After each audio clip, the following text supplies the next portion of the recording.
Talvez o universo já esteja terminando e nós apenas não percebemos porque o fim não faz barulho.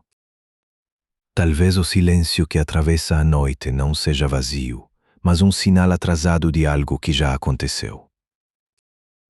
Seu fim começou. Ele começou sem anúncio, sem luz, sem urgência, como quase tudo o que é definitivo. Existe uma inquietação estranha quando percebemos que nada no céu reage à nossa atenção. As estrelas não piscam para nós. Elas apenas continuam, ou talvez apenas parem de continuar, em um ritmo que não nos inclui. O silêncio noturno não é a ausência de som. É a presença de uma escala maior do que qualquer ouvido. É ali que a ideia do fim começa a ganhar forma, não como explosão, mas como esgotamento. Na noite, tudo parece suspenso. Os pensamentos desaceleram porque não há estímulo suficiente para mantê-los apressados. O escuro não exige respostas, apenas presença. O universo também parece assim quando olhado de longe. Não dramático, não apressado, apenas imensamente paciente. Talvez o fim do universo não seja um evento, mas um estado. Algo que se instala aos poucos, sem pressa, como uma temperatura que cai tão lentamente que ninguém percebe o momento exato em que o frio começou. Nós aprendemos a imaginar finais como rupturas, colapsos, explosões. Mas a natureza raramente escolhe o caminho mais teatral. O silêncio é uma estratégia antiga.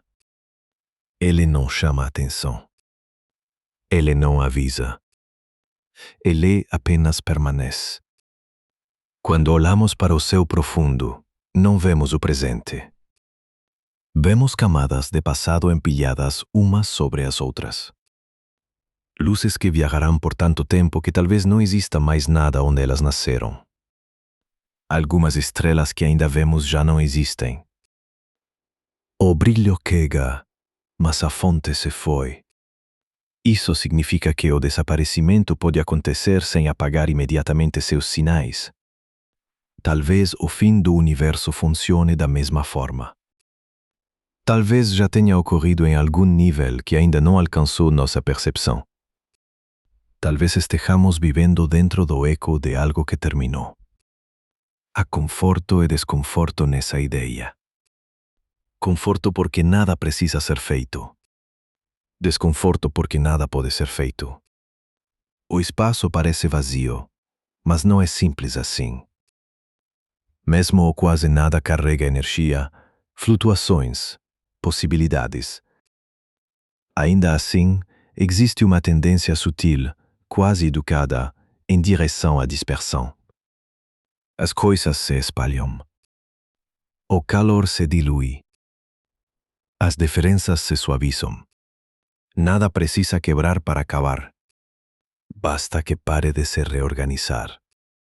Na escala humana, o fim costuma ser percebido como ausência repentina. Quarto vazio. Som que não retorna. Uma resposta que nunca chega. No cosmos, a ausência é lenta. Ela se instala como um hábito.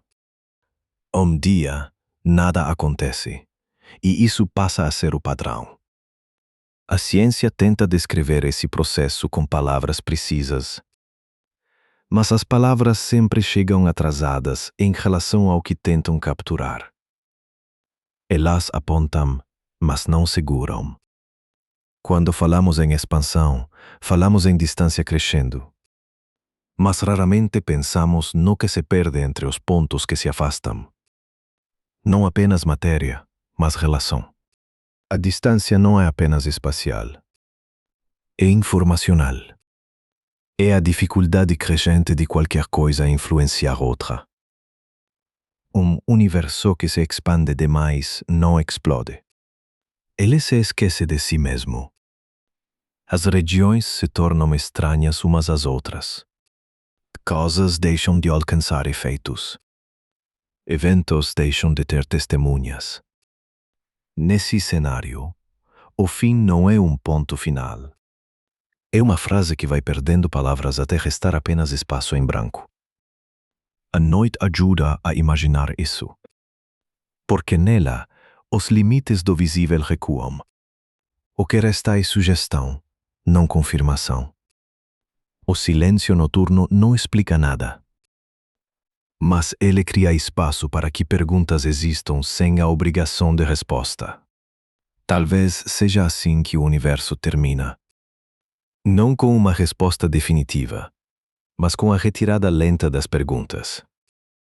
Enquanto houver diferença, há movimento. Enquanto houver contraste, há história. Mas o contraste também se cansa. A entropia não corre. Ela caminha. E caminha tão devagar que parece estar parada. Nós estamos acostumados a medir o tempo por mudanças visíveis. Mas o cosmos mede o tempo pela perda de possibilidades. Cada estrela que se apaga reduz o número de histórias possíveis. Cada afastamento irreversível reduz encontros que nunca acontecerão. Não há tragédia nisso. A tragédia exige um observador envolvido. O universo não se envolve. Ele apenas continua obedecendo às próprias regras, mesmo quando essas regras levam à dissolução. Talvez o fim já tenha começado no momento em que o começo aconteceu. Talvez nunca tenha existido um intervalo verdadeiramente estável. A ideia de um meio, de um equilíbrio duradouro, pode ser apenas uma ilusão criada por escalas curtas demais. Nós existimos em um recorte estreito. Um intervalo onde ainda há estrelas suficientes. Onde ainda há calor concentrado. Onde ainda há perguntas. Isso faz parecer que tudo está começando. Ou pelo menos continuando. Mas o seio não confirma isso. Ele apenas observa. Há algo profundamente humano em tentar localizar o fim. Como se soubéssemos lidar melhor com limites do que com continuidades indefinidas.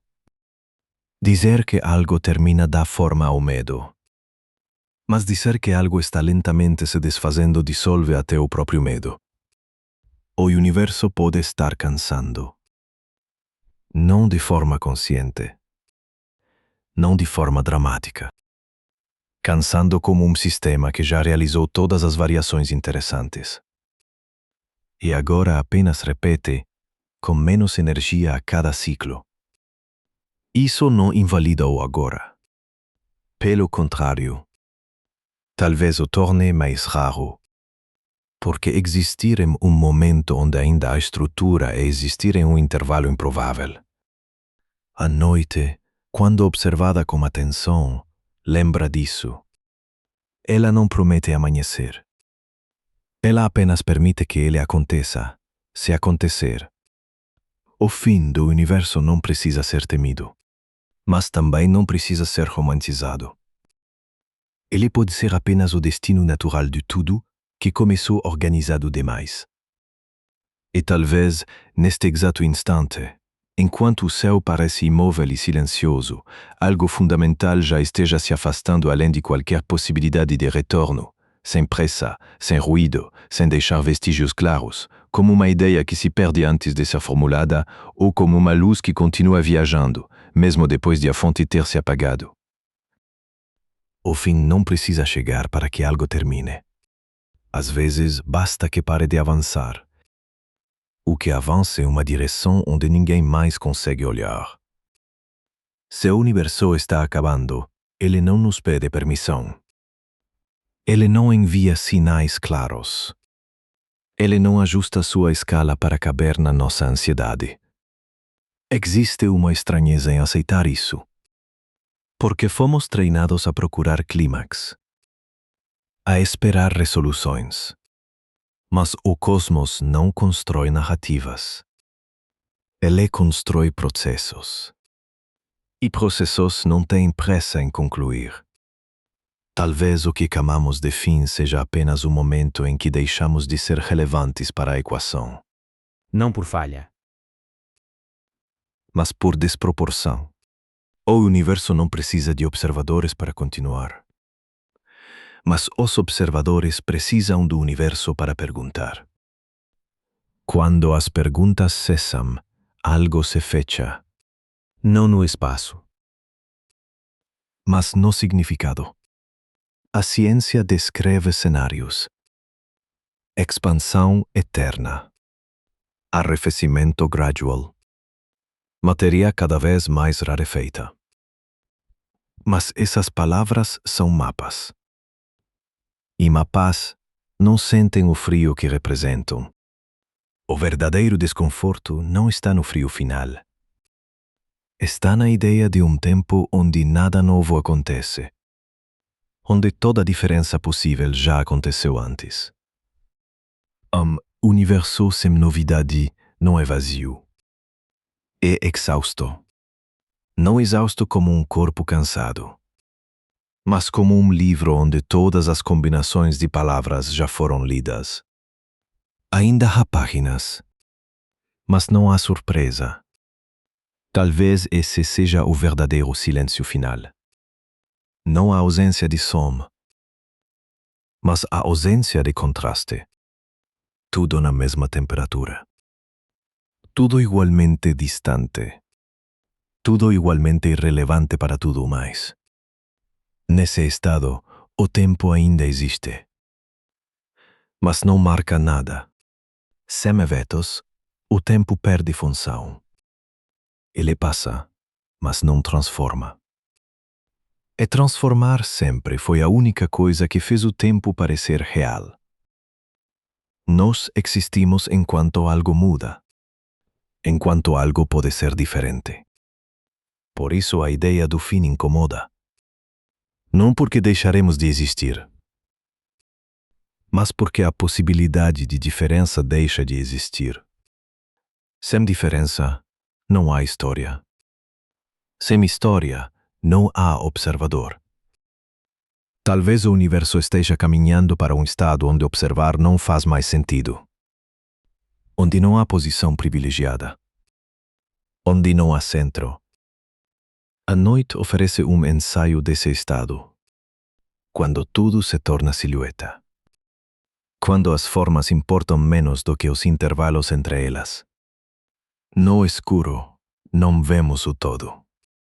Mas sentimos a ausência de bordas claras. O céu profundo é assim. Campo sem moldura. As galáxias se afastam como pensamentos que deixam de conversar. Ainda existem, mas já não se tocam. Cada uma segue sua própria trajetória, isolada por uma expansão que não escolhe lados. Nesse afastamento, não há violência. Apenas indiferença geométrica. A geometria não odeia. Ela apenas se expande. E talvez o fim do universo seja isso. Uma vitória silenciosa da geometria sobre a narrativa. Nós tentamos humanizar o cosmos. Falamos em nascimento. Falamos em morte. Mas talvez ele não reconheça essas categorias. Talvez só reconheça estados. Mais energia organizada. Menos energia organizada. Nada além disso. O que chamamos de vida acontece em um intervalo improvável entre esses estados. Um breve desvio estatístico. Isso não o torna menos significativo. A raridade não precisa de duração para ter peso. Uma faísca não dura muito. Ainda assim, ilumina. Talvez estejamos vivendo na faísca. O fim do universo pode já estar inscrito nas equações. Mas isso não dita o valor do agora. Ele apenas o contextualiza. A dificuldade está em aceitar um contexto que não gira em torno de nós. O céu noturno nos lembra disso com delicadeza cruel. Ele não responde quando perguntamos. Ele não reage quando tememos. Ele apenas continua sendo grande demais. E, ainda assim, algo em nós insiste em escutar, mesmo sabendo que talvez não haja resposta. Talvez porque escutar seja o último gesto antes do silêncio total. Se o universo terminar em frio e escuridão, não será um castigo. Será apenas a conclusão lógica de um processo iniciado há tempo demais para ser contado. E se esse processo já estiver em andamento, se cada segundo agora for apenas mais um passo imperceptível rumo a um estado final, então este momento não é especial por ser duradouro, mas por ainda conter diferença. Ainda há estrelas. Ainda há perguntas. Ainda há consciência suficiente para notar a própria insignificância. Isso não é pouco. Talvez seja tudo o que já houve. O fim não precisa ser anunciado. Ele não precisa ser compreendido. Ele pode simplesmente chegar como chega a madrugada mais profunda, quando até os pensamentos se tornam raros, e a mente para de insistir em significado, aceitando, por um instante breve, que existir pode ser apenas observar o escurecimento, sem atravessar, sem resistir, permitindo que o silêncio se expanda, não como ameaça, mas como estado natural, enquanto o universo, sem pressa alguma, continua seu afastamento tranquilo, de tudo o que um dia precisou ser entendido,